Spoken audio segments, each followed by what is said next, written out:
Hello friends, learn astrology with Anil Kaushal में आपका स्वागत है। इसी श्रृंखला में हम सूर्य ग्रह के बारे में जानने की कोशिश कर रहे हैं। इसी को आगे बढ़ाते हुए आज का ये वीडियो है सूर्य जब डिफरेंट घरों में होता है।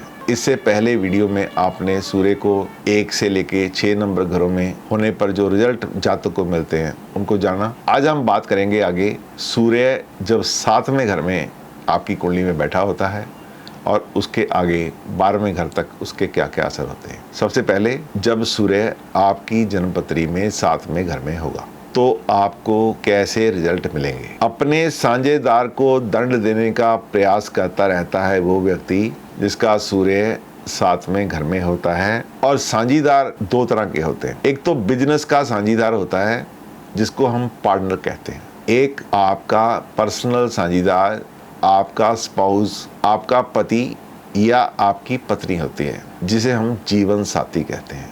कुछ भी हो, जीवन साथी हो या व्यापारिक साझीदार हो, जिसका सूर्य 7वें घर में होता है वो अपने पार्टनर को, चाहे वो लाइफ पार्टनर है चाहे वो बिजनेस पार्टनर है, डोमिनेट करने की कोशिश करता रहता है। यदि वो डोमिनेट नहीं होता तो फिर उसको दंड देने की कोशिश करता है। इसीलिए 7वें घर में सूर्य का होना अच्छा नहीं माना जाता। अक्सर जो भार्या होती है, जो आपकी पत्नी होती है, वो बुरे स्वभाव वाली होती है, सख्त होती है।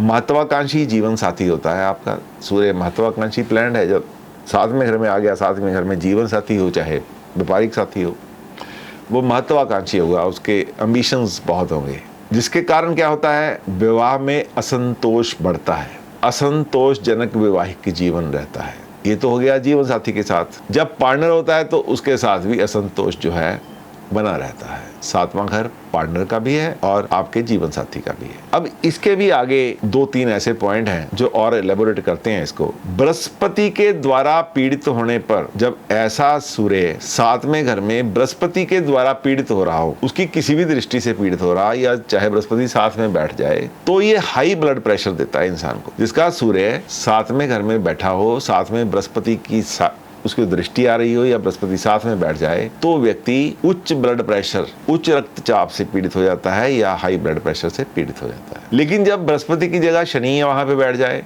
सूर्य के साथ शनि 7वें घर में बैठ गया या शनि 7वें घर को देख रहा है जहां पे सूर्य पहले से बैठा है, तो लो ब्लड प्रेशर, निम्न रक्तचाप इंसान को हो जाता है। अब बात करते हैं दूसरे पॉइंट की। ये तो एक पॉइंट था बृहस्पति की और सैटर्न की कंजंक्शन। अब बात करते हैं जब यही सूर्य 7वें घर में बैठा मंगल से पीड़ित हो रहा हो, चाहे दृष्टि से, चाहे साथ में आने से, चाहे कंजक्शन, चाहे दृष्टि, तो सूर्य रक्त वाहिनियों से रक्त बहने या दिल की समस्याओं का कारक बनता है, तेज बुखार का कारक बनता है, लू लगने से सिर दर्द की बीमारी होती है, उसको सनस्ट्रोक भी हो सकता है लू लगने से। तो ऐसी बीमारी मंगल और सूर्य के इकट्ठे होने से होती है। यदि कम बुखार है तो तेज हो जाएगा। इंटेरिक फीवर का भी यही कॉम्बिनेशन है।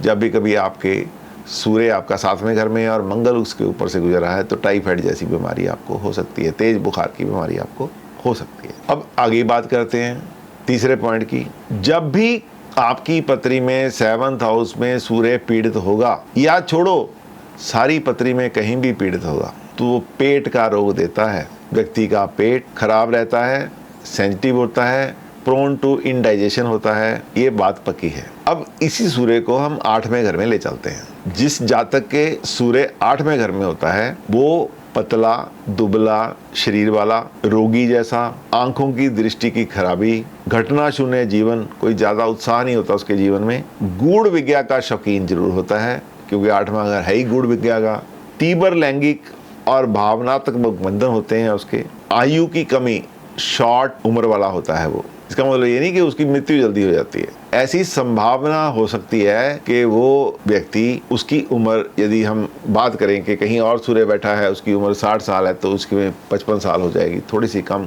उम्र कर देता है सूर्य 8वें घर में बैठने से। और जब कोई स्त्री की कुंडली में, खासकर फीमेल हॉरोस्कोपी में, जब सूर्य 8वें घर में आता है तो विधवा योग देता है। या यदि वो आदमी ऐसा है, उसका हस्बैंड ऐसा है जिसकी लॉन्जिविटी भगवान ने बहुत लिखी है, तो फीमेल जातक में, जो स्त्री जातक ग्रंथ है उसमें लिखा हुआ है कि जिस स्त्री के सूर्य 8वें घर में होता है वो that lady gives severe arista to the husband, वो औरत अपने हस्बैंड को बहुत सारा दुख देती है, चाहे वो दुख बीमारी से हो जाए, चाहे वो क्लेश से हो जाए, किसी भी तरह हो, उसका हस्बैंड तरह तरह की परेशानियों में फंसा रहता है। अब बात करेंगे इसी सूर्य की 9वें घर में। 9वां घर देव स्थान है, 9वां घर गुरु स्थान है, 9वां घर एक बच्चे के लिए पिता का घर भी है, 9वां घर लंबी यात्राओं का है, 9वां घर भाग्य स्थान भी है।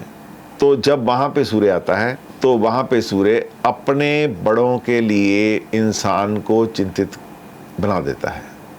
यानी कि जो जातक सूर्य 9वें घर वाला है वो अपने खानदान के लोगों के लिए, खासकर अपने बड़ों के लिए, पूर्वजों के लिए बहुत चिंतित रहता है, केयरफुल रहता है। उसका जो झुकाव है धर्म की तरफ चला जाता है, धार्मिक भावनाएं उसमें उत्पन्न होती हैं और वो बहुत बुद्धिमान भी होता है। अब बात करेंगे सूर्य का 10वें भाव में क्या प्रभाव होता है। जिस जातक के सूर्य 10वें भाव में होता है, सूर्य यहाँ पे अच्छा होता है, इसको यहाँ पे दिशा बल प्राप्त होता है। 10वां घर मान सम्मान का है, गवर्नमेंट का है, ऐसे व्यक्ति को गवर्नमेंट से लाभ मिलता है, ऐसा व्यक्ति शासक प्रिय हो जाता है। लेकिन एक बात जरूर होती है, ऐसे व्यक्ति को ज़्यादा मेहनत करने से कम लाभ होता है।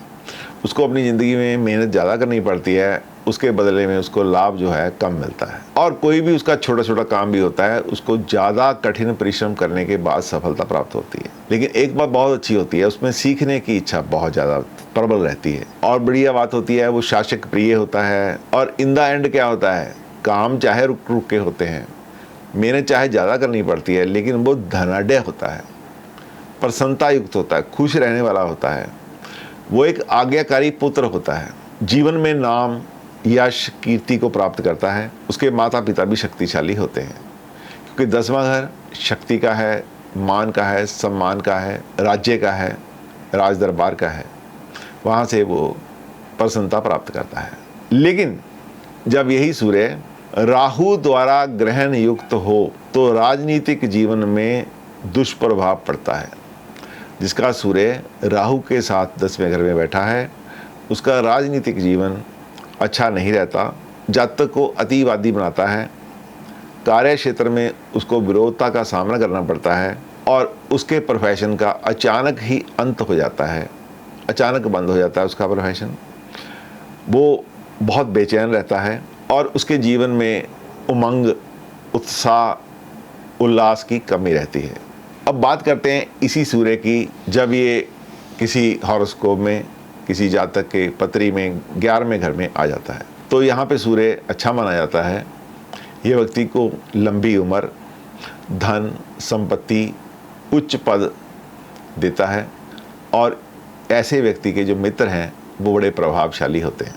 बात करें आगे तो ऐसे व्यक्ति को बहुत कम मेहनत से ज़्यादा लाभ मिलता है, इसकी इनकम अच्छी रहती है, उसको करने के लिए बहुत कम काम होता है। 11वें भाव में, 11वां भाव एक उपाच्य स्थान है, सूर्य भी एक बहुत ही प्रबल इच्छाओं का मालिक है। यहाँ पर सूर्य बैठकर बहुत से दोषों को दूर करता है, इसलिए सूर्य 11वें भाव में बहुत ही अच्छा माना जाता है। अब बात करेंगे उसकी, जिस जातक के सूर्य 12वें भाव में है, यानी कि द्वादश भाव में है। द्वादश भाव आँखों का होता है, खासकर लेफ्ट आई का होता है। द्वादश भाव खर्चों का होता है, द्वादश भाव व्यय का होता है, वेस्टफुल एक्सपेंडिचर का होता है, आपका बेडरूम भी द्वादश भाव भी होता है। तो वहाँ पे बैठकर सूर्य पिता से दूरी बनाता है, आंखों की दृष्टि को प्रभावित करता है, धन संपत्ति के लिए भी अच्छा नहीं रहता, खर्चे ज़्यादा हो जाते हैं। दूसरी यदि बात करें तो ऐसा सूर्य, अदरवाइज तो सूर्य किसी के अधीन काम नहीं करता, यहाँ पर सूर्य दूसरे के अधीन कार्य करने में सक्षम रहता है। और इसके, क्योंकि छठे घर से बिल्कुल अपोजिट है 12वां घर, शक्तिशाली गुप्त शत्रु होते हैं। शत्रु तो सबके होते हैं, इनके शत्रु जो सूर्य 12वें भाव में है तो उसके जो शत्रु होते हैं वो बहुत शक्तिशाली होते हैं, बहुत पहुंच वाले होते हैं। और यदि आगे बात करें तो वहाँ पे कालपुरुष की कुंडली में मीन राशि पड़ती है। यदि वो मीन राशि ही बाई चांस 12वें भाव में हो और वहाँ पे सूर्य हो तो दाईं आँख में परेशानी आती है।